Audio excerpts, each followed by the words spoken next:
Всем привет, с вами Наталья Рукодельная. Сегодня покажу домик из папье-маше, а еще точнее из яичных лотков. Такой домик я сделала для кошачьей травки, которая у меня раньше стояла страшненькая, а теперь вот такая нарядная и зимняя. Еще такой можно домик использовать, как подставку для ручек, кисточек и прочих рукодельных принадлежностей. А можно сделать новогодний букет. И даже можно из натуральной елочки, если внутрь вставить обрезанную бутылку пластиковую и налить туда водички. Мне очень нравится работать с папье-маше, особенно с лотками, потому что это абсолютно бесплатный материал, по крайней мере для меня. Потому что у нас яйца в магазинах продаются только в упаковках, я всегда выбираю бумажные и почти никогда их не выкидываю. Для изготовления массы я сначала рву лотки на мелкие кусочки, замачиваю в воде минимум на час, потом погружным блендером разбиваю в однородную массу, отжимаю в марле и на глаз добавляю ПВА и чуть-чуть гипса. Масса получается очень прочной, но не тяжелой. Для этого домика я не стала измельчать массу сильно, потому что мне нужна была структура, похожая на камень.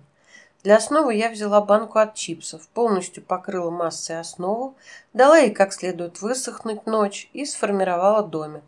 Крышу посадила на строительную сетку для прочности. Видео по формированию домика нет, к сожалению.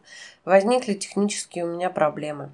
Дала еще высохнуть часов 5-6 и покрасила белой акриловой краской, как следует прокрашивая все впуклости и выпуклости. Теперь самый интересный процесс – окрашивание.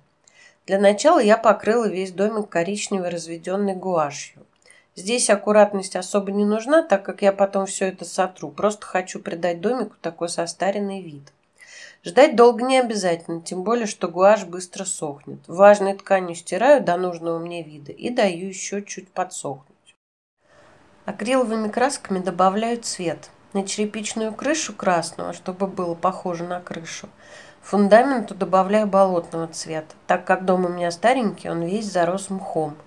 Также зеленого добавляю между черепицей и на колонны. Прохожусь коричневой гуашью, затемняю нужные участки. Мне показалось, что домик слишком светлый.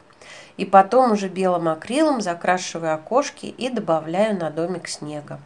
Заключительным этапом рисую рамы в окнах и покрываю все лаком. Я покрывала аэрозольным алкидным лаком, он быстро сохнет, очень крепкий, правда запах долго выветривается, но поэтому пару дней домик жил у меня на балконе. Вот и весь процесс. Спасибо за визит, приходите еще.